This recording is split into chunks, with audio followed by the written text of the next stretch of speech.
vos sabías de lo que iba a hablar. Ayer, como dijiste, nos encontramos después de 10 meses. No sé si las pusiste a propósito las canciones o simplemente Dios te guió, pero tienen que ver mucho con lo que vamos a ver hoy. Y además, con la última canción, no puedo evitar emocionarme, ¿no?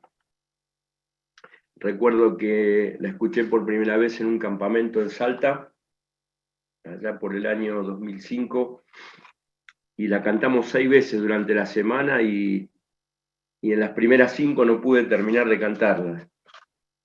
Y bueno, no me volvió a pasar, aunque me gusta mucho, me volvió a pasar recién, así que gracias, Hugo. Es muy lindo siempre recordar lo que éramos y lo que hizo la cruz. Y le decía que tiene mucho que ver con lo que vamos a ver hoy, porque vamos a ver ahí en Efesios 2, vamos a estudiar un poquito Efesios 2, así que ahí pueden acompañarme. Efesios era una iglesia muy especial, muy querida y muy amada por el apóstol Pablo. Recuerden que pasó 3 años de su vida en ese lugar. Era una iglesia compuesta mayoritariamente por gente gentil, ¿sí? Por personas gentiles que no eran judíos, y algunos judíos un poquito había, ¿sí? Y además había gente que jamás había escuchado nada. Ahora vamos a ver algo de eso. Y me gusta lo que era Pablo, ¿sí? Pablo era un perseguidor de la iglesia. Un día se encuentra con Cristo, como cantábamos, cambió su vida y terminó siendo el misionero a los gentiles. Y terminó siendo lo que sabemos que es. Pero para empezar ahí en Efesios capítulo 2, siempre es bueno conocer un poquito el contexto, no del libro, sino lo que es específico de Efesios capítulo 2. Y para eso les voy a pedir que vayamos a Hechos capítulos 18 y 19. No lo vamos a leer y solo voy a relatar algunas cositas, porque si no se va a hacer muy largo. Solamente les pido que el que quiera después lea Hechos 18 a partir del versículo 24 y todo Hechos 19, y va a relatar todo lo que sucedió en Éfeso y nos va a ubicar en el contexto o por qué Pablo escribe esta carta y la escribe de esta manera. ¿Sí? Pero ahí en lo importante que tenemos que saber para este momento es lo que ocurre en Hechos capítulo 19, en el versículo 29. Dice, y la ciudad se llenó de confusión.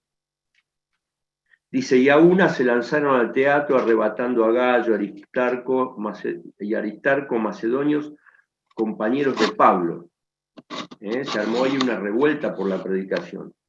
Pero dice que se llenó de confusión. Y el versículo 32 también lo confirma diciendo, unos pues gritaban una cosa y otros otra, porque la concurrencia estaba confusa y los más no sabían por qué se había reunido. Así que fíjate el grado de confusión que había. Había confusión, mayoría gentiles, había confusión de judíos. Recuerden que Pablo predicaba en las sinagogas al principio, en casas también, y había algunos que jamás habían escuchado de algo muy importante, que era la gracia de Dios. ¿Sabes? Éfeso era una ciudad portuaria, capital romana, era una ciudad de paso que unía Oriente con Occidente, y por ser una ciudad portuaria, con todo lo que ello significa, ¿no? Y todo lo que puede haber, corrupción, inmoralidad, pero a pesar de eso, había gente que seguía buscando sinceramente a Dios. ¿Sí? La buscaba a través de sacrificios, del conocimiento, ¿sí? De bautismo, de milagros, de religiones. Después lean y van a ver cómo esto está relatado ahí. Anoche estamos viendo un poquito Moisés, que la están volviendo a dar, y veía cómo el faraón iba en el templo a adorar a sus dioses, esos dioses de madera. Y yo lo que veía y le decía a Noemí, la necesidad del hombre de buscar a Dios. Equivocados o no, pero hay una necesidad nuestra, íntima, de un Dios, porque Dios puso eternidad en nuestro corazón y esa necesidad de buscarlo. Así que en medio de todo eso, Pablo va a hablar de la gracia de Dios y va a empezar a decir que la gracia era mayor que todo eso, que sacrificios, que religiones, aún bautizarse, aún del conocimiento. La gracia era mayor que todo eso. ¿Por qué? Porque la gracia transforma, la gracia edifica, salva, ilumina, unifica, y si ustedes leen después van a encontrar todas esas cosas. ¿Sabés? Pensaba que hoy, en nuestra época, en nuestro momento que nos toca vivir, también hay gente que busca a Dios de manera equivocada, como la busqué yo en un momento. Pero hay gente que busca a Dios porque hay esa necesidad en el corazón, ¿sí? Y hay gente que ciega y detrás de ídolos, y hay gente que aún conoce mucho, pero que no es salva, gente que va a iglesias, pero no está Cristo en su corazón, no han pasado por esa cruz cubierta en sangre. ¿Sabés? Si pensaba, ¿qué responsabilidad tenemos? Tenemos que predicar el Evangelio de la gracia. Tenemos que predicar la palabra de Dios pura, porque la palabra de Dios es lo que va a hacer efecto en el corazón de las personas. ¿Sabés? Cuando estaba estudiando acá Efesios 2, hablaba con un amigo y me decía, negro, enseñá la palabra de Dios, no te apartes de la palabra de Dios. Dice, el Espíritu Santo va a hacer el resto, pero por favor, enseñá la palabra de Dios. Y me quedó marcado, ¿no?, para hacer todo lo que queda de este estudio. Pero ya entrando en Efesios capítulo 2, la división del capítulo nos va a ayudar a ubicarnos también, y es muy fácil. Efesios 2 del 1 al 10. Va a hablar ahí, la Biblia dice, salvos por gracia, y yo le puse gracia para salvación. Sí, del versículo 11 al final es gracia para reconciliación, o como quieras, salvos por gracia, o reconciliación por gracia. Pero cuando está Dios en el medio, es imposible que no esté la gracia de Dios, porque para darnos esa salvación que no merecíamos, y más, todo lo que disfrutamos hoy. Pero ahí el capítulo 2 comienza diciendo, y Él os dio vida a vosotros, cuando estabais muertos en vuestros delitos y pecados. Vuelvo atrás, paréntesis, voy a la división. Efesios 2 del 1 al 10, salvos por gracia. Del 1 al 3 va a describir Pablo lo que éramos, del 4 al 9 lo que Dios hizo, y en el versículo 10 lo que somos ahora. Lo que éramos, lo que Dios hizo, y lo que somos ahora. Y la segunda parte es exactamente igual, pero con los gentiles. Lo que eran los gentiles, lo que Dios hizo con los gentiles, y lo que son ahora gentiles y judíos. Entonces, seguimos. Y Él os dio vida a vosotros cuando estabais muertos en vuestros delitos y pecados. Y me encanta ese Él, y Él os dio vida a vosotros. ¿Sabes? Yo recibí a Cristo de grande y puedo ver esa diferencia y puedo decir cuando mi vida va para atrás, se detiene ese 7 de septiembre del año 92 y ahí empezó mi vida. Lo demás eran delitos y pecados, pero el que hizo posible esto fue Él, Jesucristo. Él me dio vida. El hombre es incapaz de tener vida por sí mismo, o de darse vida, o de alcanzar esa vida eterna que solo Cristo puede dar. Dice, y Él os dio vida a vosotros cuando estabas muertos en vuestros delitos y pecados. Y obviamente no es muerto físicamente, sino espiritualmente y separados de Dios, delitos y pecados. Y no es que los efesios eran unos delincuentes, cuando dice delito, ni que tampoco fuéramos unos delincuentes, sino que vivían en transgresión, vivían en el error, vivían y caminaban en la forma contraria a lo que Dios quería, o dándole la espalda a Dios. Eso es la idea de delito, desviados de la verdad de Dios. Dice el versículo 2, en los cuales estos delitos y pecados anduvisteis en otro tiempo, siguiendo la corriente de este mundo conforme al príncipe de la voluntad, conforme al príncipe de la potestad del aire, el espíritu que ahora opera en los hijos de desobediencia. Y yo pensaba, lo importante es que es mirar atrás, ¿no? Y ver lo que éramos. Dicen, los cuales anduvistes en este tiempo, dice, siguiendo la corriente de este mundo conforme al príncipe de la potestad del aire. ¿Sabes? La idea de esa porción es caminando conforme a todo lo que el mundo ofrece, o a todo lo que Satanás preparó para que este mundo funcionase. Recordemos que Satanás, dice la palabra de Dios, que es el Dios de este siglo. O sea que todo el sistema en el que estamos inmersos está manejado por Satanás, o Satanás impuso sus reglas. ¿Sabes? Si nosotros caminamos como caminaban estos efesios, siguiendo la corriente de este mundo, como todos, como cualquiera, sin marcar diferencia, obvio, no podíamos marcar diferencia porque Él es el que da vida. Dice, de la manera, a la manera del diablo o al estilo de vida que el diablo impuso, a las reglas de vida que él impuso, dice, conforme a la forma, al príncipe de la potestad del aire, de esa manera caminábamos. ¿Sabes? Ahí encontré una ilustración que decía que así como va un pez muerto arrastrado por la corriente,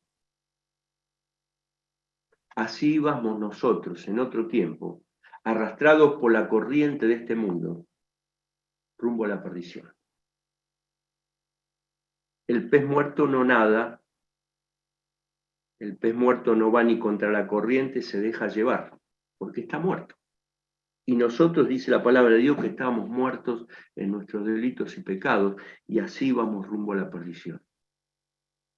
Impresionante.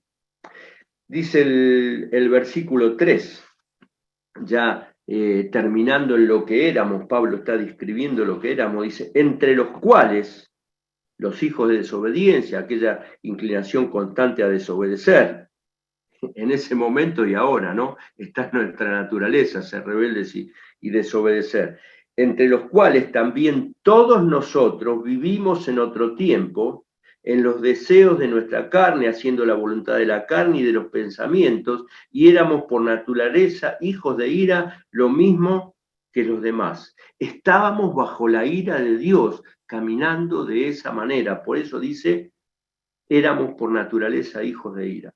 Pero fíjate que dice, nosotros vivimos en otro tiempo, acordate. Es bueno acordarse. Dice, en los deseos de nuestra carne. La carne es aquella naturaleza pecaminosa con la cual vivimos y que siempre tiene la tendencia al mal. ¿Sí? Y así vivir en los deseos de nuestra carne y haciendo la voluntad de la carne. Mirá, si das vuelta la hoja para atrás, nos vamos a encontrar con Gálatas 5 y versículo 16 dice, digo pues, al hombre ya transformado, al Gálata transformado, dice Pablo, andad en el espíritu y no satisfagáis los deseos de la carne, porque el deseo de la carne es contra el espíritu y el del espíritu es contra la carne. Y estos se oponen entre sí para que no hagáis lo que quisierais. Dice, pero si sois guiados por el espíritu no estáis bajo la ley.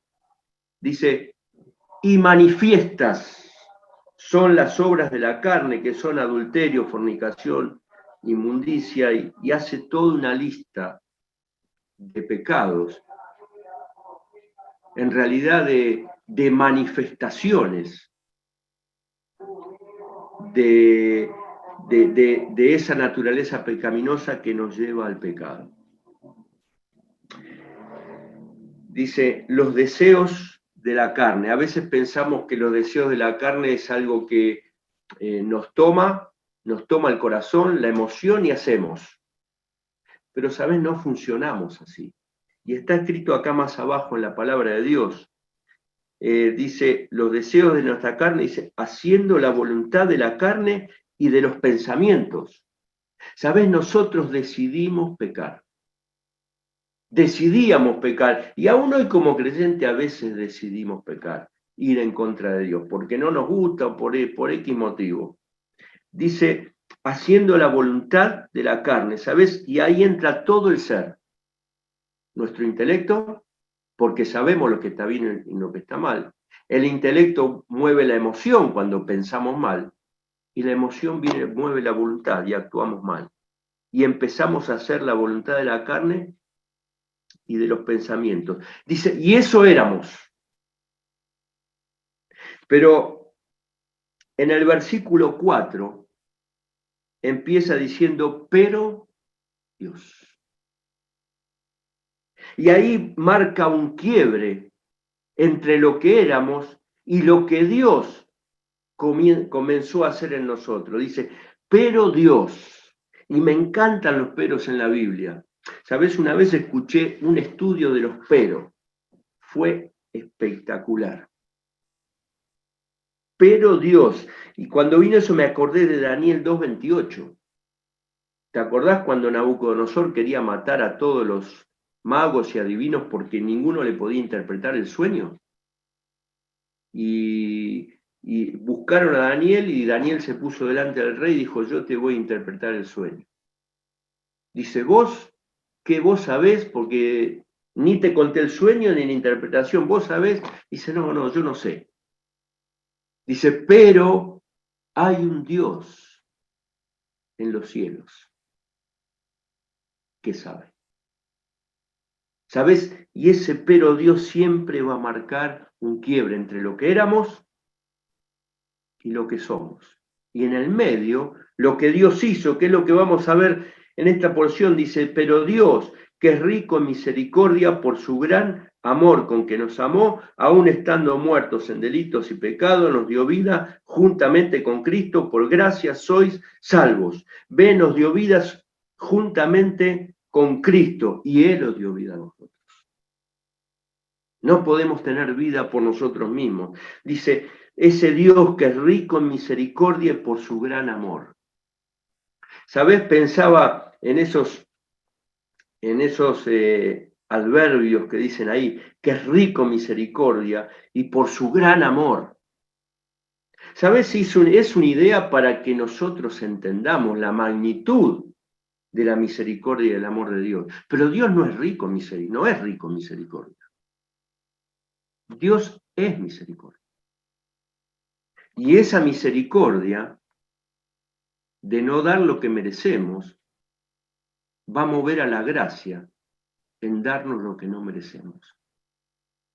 ¿Ves? Dios no es rico en misericordia, Dios es misericordia. Dios no tiene un gran amor. Dios es amor. Está en su esencia el amor. Por eso nos amó. No porque tiene un gran amor, dice, y bueno, está bien, dejo de lado el poquito que no tengo de amor y la bronca que me da. No, no. Dios es amor. Y por eso en su esencia empieza a hacer cosas en nuestra vida. Primero la salvación. Dice, versículo 6, y juntamente con él nos resucitó y asimismo nos hizo sentar en lugares celestiales con Cristo Jesús. Y acá es interesante porque escribe en pasado algo que va a suceder en el futuro. Algo que lo da por hecho, el Dios del eterno presente, lo da por hecho que ya sucedió, cuando para nosotros todavía falta. A veces eso nos da la certeza que Dios cumple con lo que promete. Siempre. Dice, nos resucitó, porque un día vamos a resucitar y vamos a estar en el cielo con Dios y sentados en los lugares celestiales. Eso es lo que Dios hace con los gentiles, lo que hace con vos, con tu vida y con mi vida. Dice, para mostrar en los siglos venideros las abundantes riquezas de su gracia en su bondad para con nosotros en Cristo Jesús. Dice, porque por gracia sois salvos por medio de la fe, y esto no de vosotros, pues es don de Dios. Y quiero detenerme un poco en este versículo porque he escuchado muchas cosas y trae mucha confusión este versículo. Porque he escuchado muchas veces, yo fui salvo porque puse mi fe en Cristo. Yo soy salvo por la fe. Y la gracia de Dios me alcanzó. Y es todo un embrollo que cuando vos le preguntás, ¿pero sos salvo por fe o por gracia? Y muchas veces no saben qué contestar. Aún yo pasé mucho tiempo de mi vida diciendo, ¿qué dice acá? Es una cosa, es la otra. Bueno, en realidad, dice, por gracia soy salvo por medio de la fe. O sea, somos salvos por la gracia de Dios. Fíjate que el versículo anterior dice, el versículo 5, dice, nos dio vida juntamente por Cristo, dice, por gracia soy salvo. Somos salvos por gracia. La fe es el medio que hace funcionar o hace evidente esa gracia. ¿Sabes? Ahí Matthew Henry dice que la gracia de Dios es como la comida y la fe es como la cuchara y el tenedor. Es el medio que lleva el alimento. Y así funciona la gracia y la fe. Ahora, dice, y esto no de vosotros, pues es don de Dios. ¿Y cuál es el don de Dios? ¿Es la gracia o es la fe?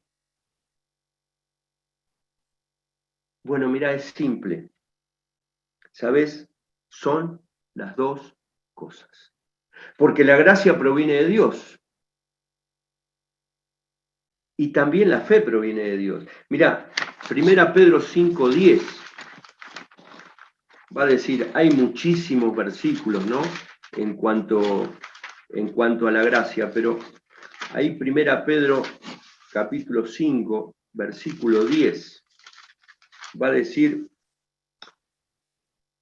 mas el Dios de toda gracia, que nos llamó a su gloria eterna en Jesucristo.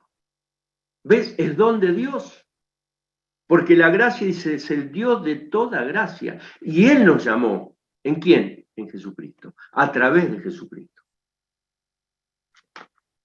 Mirá 1 Corintios 15:10. 1 Corintios 15:10. ¿Sí? En el contexto de la resurrección, Pablo va a decir, dice, pero por la gracia de Dios soy lo que soy. Y su gracia no ha sido en vano para conmigo.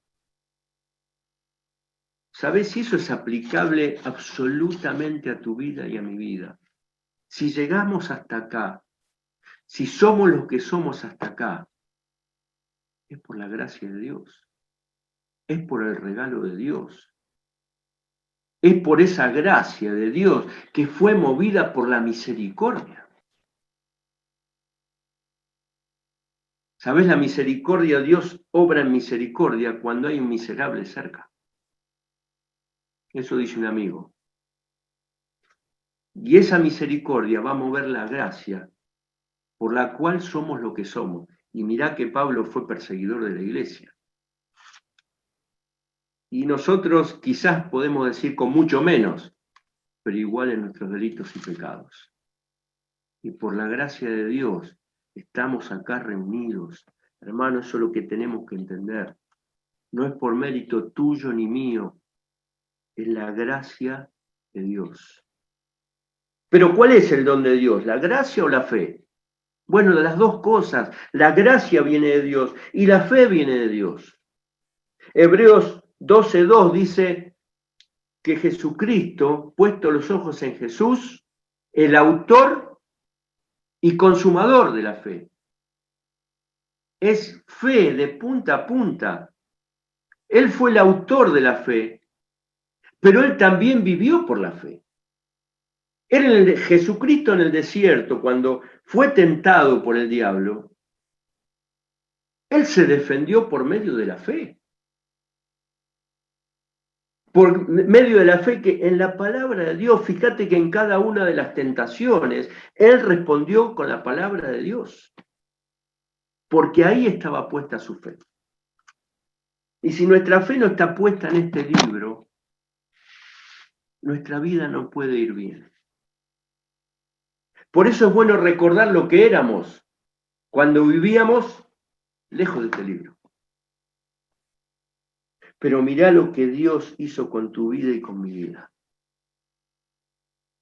Autor y consumador de la fe. Y Jesucristo consumó su fe en la cruz del Calvario. Y consumó su fe en la cruz del Calvario. Para que vos y yo estemos acá siendo lo que somos, por la gracia de Dios y por la fe en Jesucristo.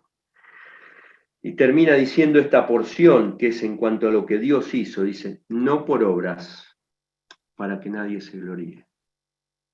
Porque si es por gracia, no es por obras. Cuando lees en Santiago fe y obras, parece un trabalengua. Pero es imposible llegar a Dios por medio de obras. Y por eso lo vimos en el contexto, y se armó un tremendo lío cuando Pablo empezó a decir que la gracia era mayor y era superior a toda obra. A toda obra. Y dicen, ¿qué dice este tipo? Y hablaba de la gracia de Jesucristo. Fíjate lo que somos ahora. Vimos lo que fuimos, lo que Dios hizo y lo que somos ahora. Versículo 10 dice, porque somos hechura suya. Esa palabra que sabemos muy bien, ¿no? El poema de Dios, esa hechura perfecta en el nuevo hombre. Dice, somos hechura suya, creados en Cristo Jesús para buenas obras, las cuales Dios preparó de antemano para que anduviésemos en ellas. ¿Ves? No somos salvos por obras, pero sí para buenas obras. Y a veces también viene a confusión este versículo. Yo estuve confundido también mucho tiempo. No es que Dios tiene preparado para mí obras, entonces me salva, me tira en un camino de buenas obras que ya están hechas y dice, camina. ¿Sabés? Cuando dice para buenas obras, la idea es de que la fe obre para buenas obras, o que mis buenas obras empiecen a mostrar mi fe. Esa es la idea de andar que nos creó para buenas obras, que las preparó de antemano. ¿Sabes? Mi fe, como dice Santiago, tiene que ser visible y manifiesta por las buenas obras. ¿Sabes? Colosenses ilustra un poquito este versículo, Colosenses capítulo 1, versículo 10. ¿Sí? Voy a empezar por el 8. Dice, por lo cual también nosotros, desde el día que lo oímos, no cesamos de orar por vosotros y de pedir que seáis llenos del conocimiento de su voluntad y de toda inteligencia, sabiduría y inteligencia espiritual. Fíjate cómo dice el día, dice, para que andéis, Pablo dice, tienen que andar en buenas obras, para que andéis como es digno del Señor, agradándole en todo, llevando fruto en toda buena obra y creciendo en el conocimiento de Dios. No somos salvos por obras, pero sí para buenas obras. Y nuestra fe o nuestras buenas obras tienen que manifestar, hacer visible nuestra fe. Salvos por gracia, reconciliados por gracia, era la segunda parte, ¿no? Y ahí va a mostrar lo que eran los gentiles, lo que Dios hizo con los gentiles y lo que son ahora gentiles y judíos. Fíjate lo que eran los gentiles, por tanto, dice, acordaos. Pablo llama a recordar, ves que siempre es bueno recordar. Por tanto, acordaos que en otro tiempo, vosotros, los gentiles, nosotros somos gentiles, porque no somos judíos. El mundo se divide en judíos y gentiles. Listo.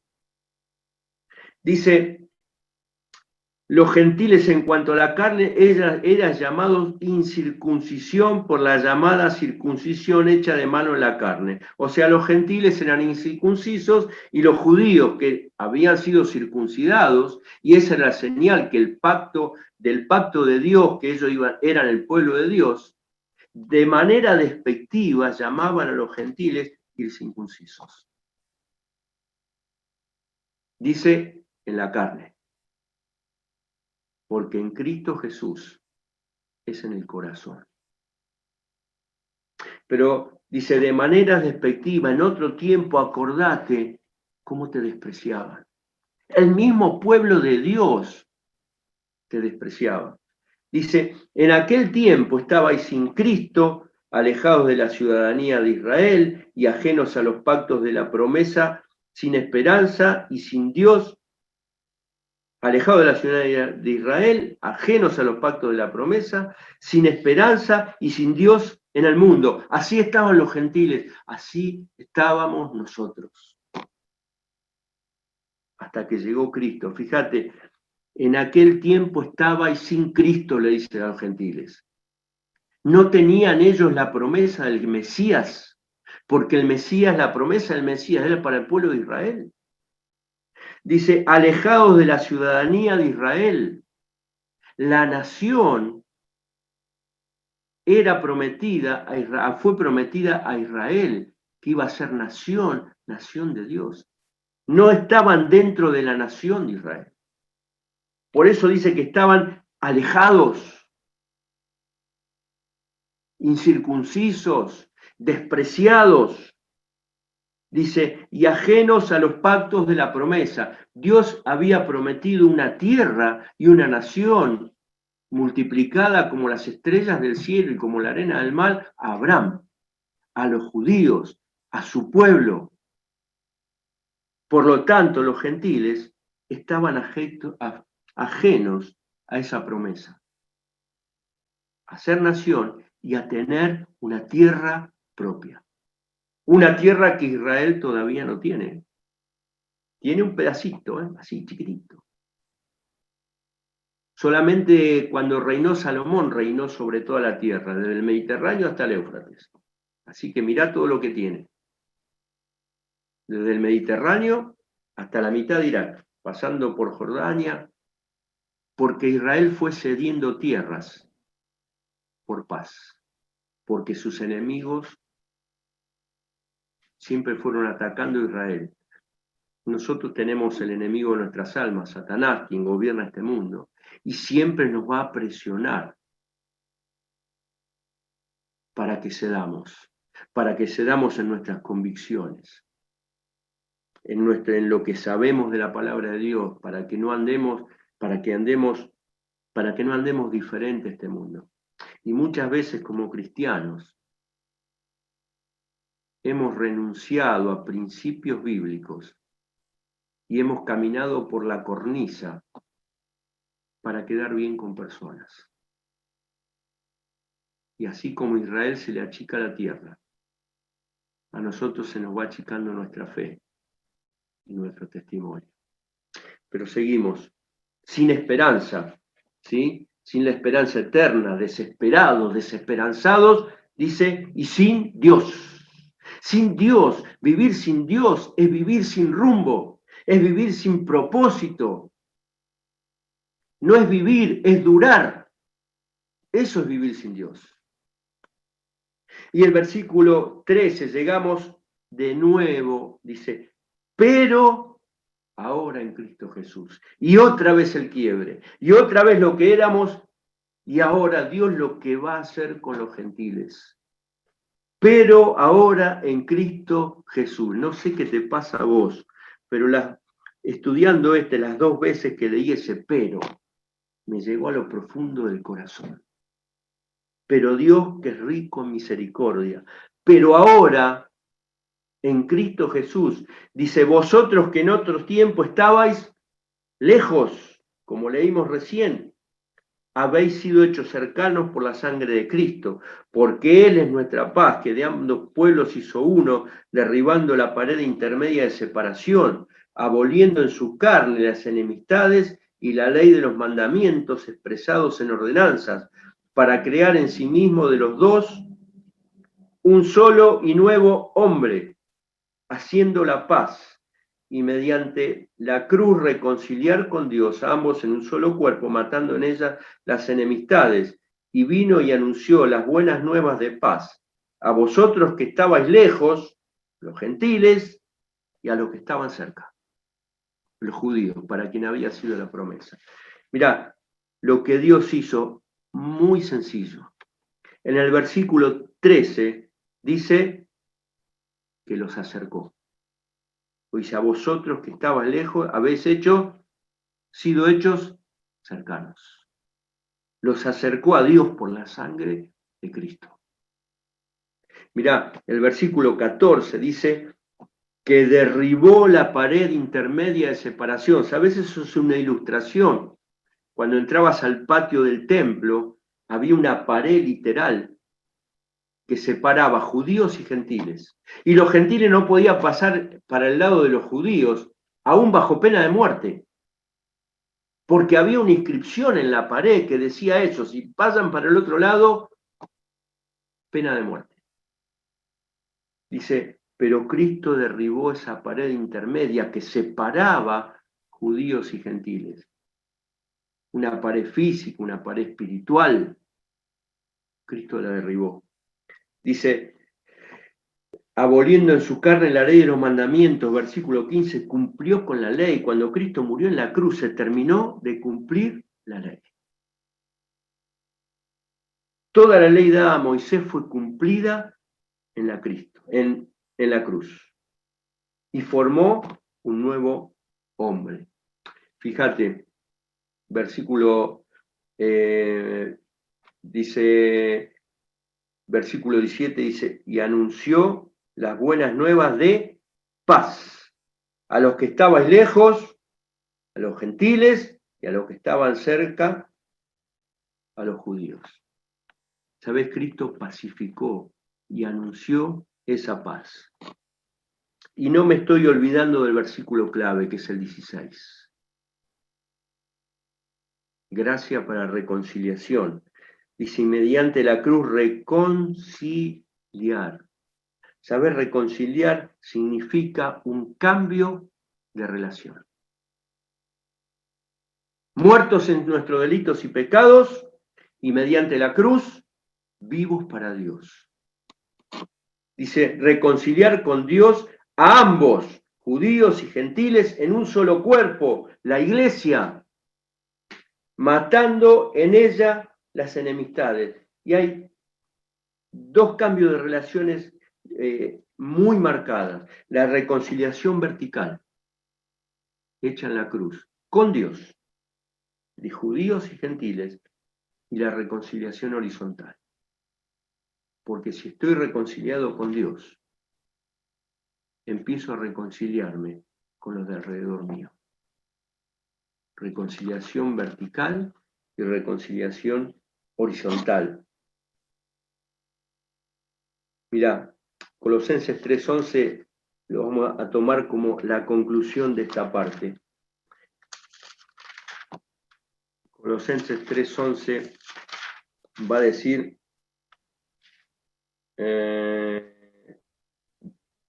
del 9, dice, no mintáis los unos a los otros, habiéndoos despojado del viejo hombre con sus hechos, lo que éramos, y revestido del nuevo, lo que Dios hizo, el cual conforme a la imagen del que lo creó, se va renovando hasta el conocimiento pleno. Escucha bien, dice, donde no hay griego ni judío, circuncisión ni incircuncisión, bárbaro ni escita, siervo ni libre, sino que Cristo es el todo y en todos. La reconciliación. Y lo que Dios hizo con los judíos y gentiles ahora. Versículo 18 dice, por medio de él los unos y los otros tenemos entrada al mismo Padre, por medio de Cristo, judíos y gentiles.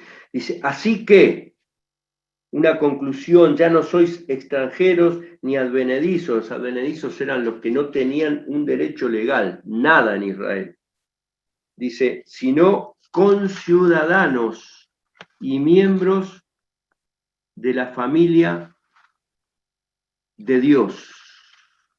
¿Ves? Hizo un nuevo cuerpo, una nueva familia. Judíos, gentiles, los unió donde estamos hoy, en la iglesia. Cristo unificó, unió.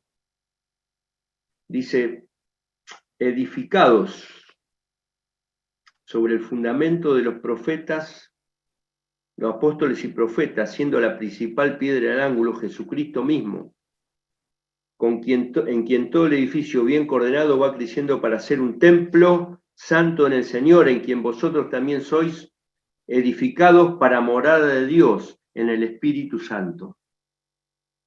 No solamente hizo una familia nueva, sino hizo un templo nuevo. Nosotros somos el templo de Dios. Ese Dios que se empezó a manifestar en el tabernáculo, después se manifestó en el templo, después se manifestó en Cristo y hoy se manifiesta en la iglesia y en vos y en mí. Porque el Espíritu Santo de Dios, dice la palabra de Dios, que vive en tu corazón y en mi corazón. Y Corintios dice que somos templo de ese Espíritu Santo. Dice, edificados sobre el fundamento de los apóstoles y profetas, el 20, siendo la principal piedra del ángulo Jesucristo mismo. ¿Sabes? A veces pensamos que el fundamento, los cimientos, son los apóstoles y profetas, pero la idea y la ilustración es esta. Dice, el cimiento es la principal piedra del ángulo, Jesucristo mismo. Dice, el fundamento de apóstoles y profetas son las columnas. Y es la predicación y la enseñanza por la cual llegó a nosotros la palabra de Dios. Por eso somos fundamentalistas, basados en el fundamento, la enseñanza y la predicación de apóstoles y profetas. Y Jesucristo la piedra del ángulo. ¿Sabes? Ante una edificación había en el ángulo de la edificación de la casa, había una piedra, una roca, por eso Jesucristo dice, edificado sobre la roca, sobre la cual se edificaba y se sostenía el edificio, donde se unían las paredes. ¿Sí?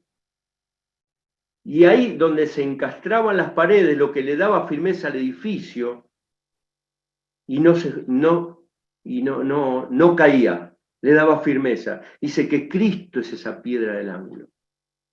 Y ahí donde se unían las dos paredes, Cristo unió judíos, gentiles, en la iglesia, que jamás será derribada, porque es el templo de Cristo. Y vos y yo somos templo de Cristo también. Quiero terminar con algunos ejemplos prácticos. Dijimos que había una gran confusión, ¿no? Y pensaba, ¿Dios era el que confundía? ¿Pablo era el que confundía? ¿Sabés? 1 Corintios ahí, capítulo 14, dice que Dios no es un Dios de confusión. Y entonces, ¿qué era lo que pasaba? ¿Sabés qué era lo que causaba la confusión? La luz del Evangelio. La luz de la gracia de Dios. Iba mostrando el desorden, el camino equivocado, iba desnudando miserias. E iba prevaleciendo sobre las tinieblas. Es cuando, ¿viste cuando entras a tu casa? ¿Quién no tiene una cucaracha en su casa? Y el que no tiene, que venga a casa que le prestamos nosotros. Tenemos un criadero. Y cuando vos entras a la noche y prendés la luz, ¿qué hacen las cucarachas? Desaparecen. ¿Sabés? Eso es lo que hacía la luz del Evangelio. Ahí en Efesios. Iba mostrando las miserias de ellos. Mirá, el Señor Jesucristo lo ilustra muy bien en Juan capítulo 3. Juan capítulo 3, versículo 17, va a decir, porque no envió Dios a su Hijo al mundo para condenar al mundo, sino para que el mundo sea salvo por él. Claro, si estábamos condenados por nuestros delitos y pecados. El que en él cree no es condenado, pero el que no cree ya ha sido condenado porque no ha creído en el nombre del unigénito Hijo de Dios. Dice, mirá el 19, y esta es la condenación, que la luz vino al mundo y los hombres amaron más las tinieblas que la luz, porque sus obras eran malas. Porque todo aquel que le hace lo malo aborrece la luz y no viene a la luz para que sus obras no sean reprendidas. ¿Ves? Clarito lo que recién acabamos de explicar. Aborrecían la luz, dice, para que sus obras no sean reprendidas, y tuvieron la posibilidad de decidir. Pero amaron más las tinieblas que la luz. Es como cuando ahí en capítulo 2 dice, por medio de la fe, muchos pueden pensar, ¿cómo? Entonces los que no se salvan, Dios, autor de la fe, ¿no le dio la fe? No, Dios le dio la fe suficiente para creer. Ellos decidieron vivir en tinieblas y no creer. Romanos capítulo 1 dice que nos condena nuestra conciencia, nos condena la creación. Así que es imposible, tenemos la fe suficiente para creer. Pero volvamos. Hoy estamos viviendo en un mundo de tinieblas sin duda, desorden, inmoralidad, corrupción, y lo vemos, ¿no? Aborto, matrimonio igualitario y tantas otras cosas, pero algo que también pasa a ser parte de las tinieblas. ¿Sabés qué es? ¿Sabés lo que nos propone el sistema? La distracción. Vivimos a una velocidad que captan la atención en todo, y fíjate, y tenemos un segundo libre, agarramos el celular, distracción, y prendemos la televisión, distracción. Tenemos que salir a hablar con alguien porque si no, distracción, distracción, distracción, distracción. Y eso es lo que pasa hoy. Para que no veamos la luz del Evangelio de Cristo. Dijimos que la luz y nos trae problemas en el trabajo, en la casa, facultad y aún en el ministerio. Cuando llevamos la luz de Cristo. Hay oposición porque nuestra luz muestra las miserias de otro. Por eso tenemos problemas. Ahora, muchas veces somos de juzgar miserias de otros. Error.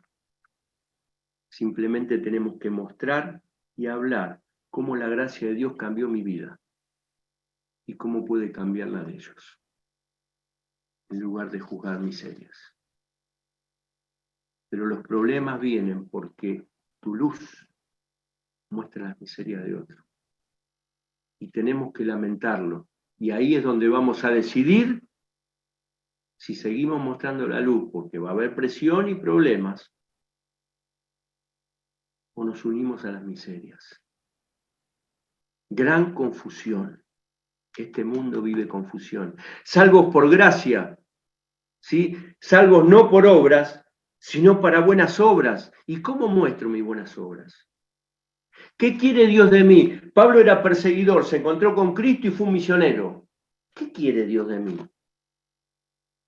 Y quizás Dios quiera que sea un misionero, un pastor. Quiere que seas un líder. Dios lo quiere. Tal vez. Y quizás están pensando, no, pará. Demasiado. Demasiado para mí. Bueno, te voy a dar una buena noticia. No es demasiado, porque Dios quiere más. Dios no quiere un misionero, Dios no quiere un líder, Dios no quiere un pastor, Dios quiere un siervo. Dios quiere un siervo. Serví en la iglesia, serví en tu casa, serví con los vecinos, siervo, serví. Porque el Hijo del Hombre no vino para ser servido, sino para servir y dar su vida en rescate por muchos. Y estamos puestos para seguir las pisadas de Cristo. Dios quiere que seamos siervos, porque un siervo puede ser misionero, un siervo puede ser pastor, un siervo puede ser líder, pero muchas veces vemos que los títulos no hacen al siervo. Y a veces hay muchos títulos y no hay siervos. Por eso serví. Y el que se humilla será exaltado. El título es de Dios. Busquemos ser siervos. Y por último, reconciliados por gracia. Reconciliación vertical, un cambio de relación y un cambio de relación vertical con los hermanos.